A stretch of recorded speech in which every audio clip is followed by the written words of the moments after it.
What's good, YouTube? Back with another video. We reacting to LeBron to the Sixers changes everything. Let's get into it.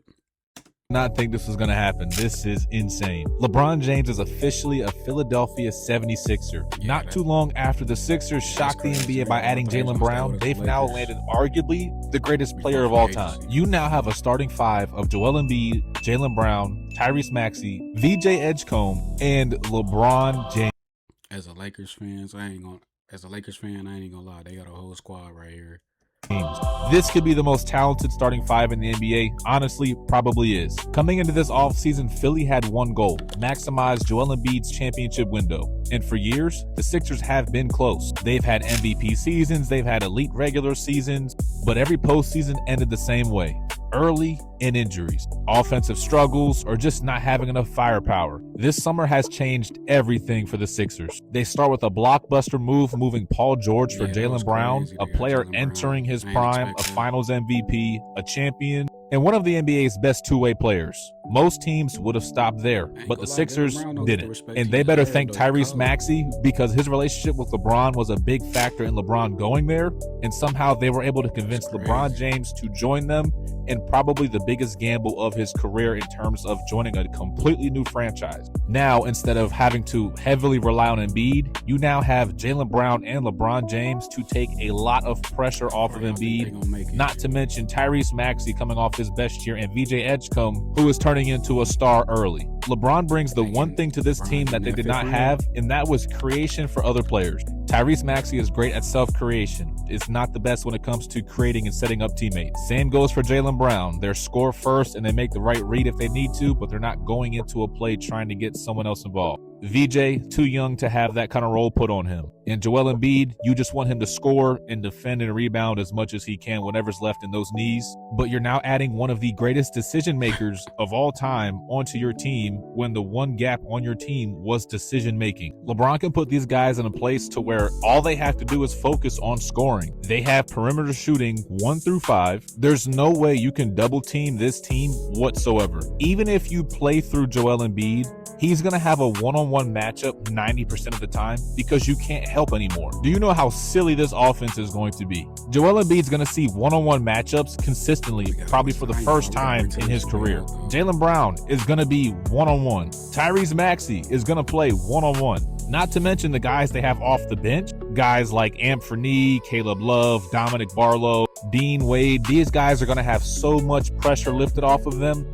And when you have a team that has all the stars in the forefront that they have, it makes the life of these extra guys way easier, which means they are way more productive. This team's going to be an absolute nightmare in transition, also to mention that. Embiid gets the board, kicks it to Bron. Bron goes downhill. He has Maxey, Edgecombe, and Jaylen Brown on the wing. Or if you want to go to the bench, he has Dominic Barlow running the floor. He has Dean Wade spotting up. And they're going to have at least 2 or 3 of these guys on the court at all times. That is going to be insane. Now, this team will have 2 big problems. One being there's only one basketball for this entire team. I don't know how they're going to figure that out, but you just got one of the most unselfish players to play the game. And I see LeBron being able to figure this out. If you can play behind Luka Doncic, you can play behind anybody. Luka Doncic is the hardest player to play with, and I've ever seen. For them to succeed, it's going to take a sacrifice out of every single person on that team. I don't see anybody on that team averaging over 25 or 26. I think everyone's probably going to be under that. Embiid and Brown, you might get 25, 25 and a half. Maxey probably 23 to 24. But there's no way that they all can get their numbers. They're going to have to be drop-offs at some point. But that's okay, because all these guys are trying to win. And especially when you have 2 guys that are very hungry to win, in Embiid and LeBron, they're going to do whatever they have to win. Not to mention your new acquisition in Jaylen Brown has a chip on his shoulder against another good team in the East. So he's going to come out with vengeance this season.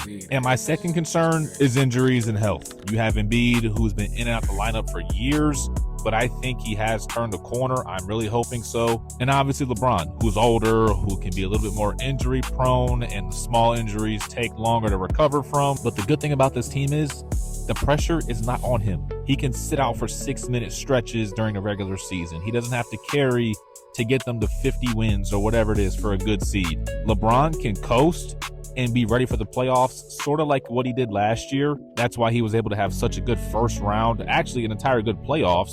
If you look at the OKC numbers, he played great against OKC as well, because I believe he did coast during the regular season a little bit. If they're able to get 55 to 60 games out of Joel Embiid at least, this team will finish first or second in the East. And I'm going to be honest with you, if health is fine and LeBron and Embiid go into the playoffs at 75, 80% healthy, this team is going to win the East. Not only did they get better, they made Boston worse. New York lost a very big piece in Mitchell Robinson, and Miami is still searching for other pieces that they're not able to get. But I think LeBron committing somewhere is going to open up a lot of doors for everyone else, because we have been holding out for LeBron to go somewhere. This isn't a long video, but let me know what you guys think. This is just a quick news video, not much editing or anything. I just want to hear what you guys got to say. Let me know in the comments, and I will catch you guys in the next one. How far y'all think LeBron gonna make it with the 76ers? You think he gonna make it to the first round, second round, championship? Let me know what y'all think in the comment section.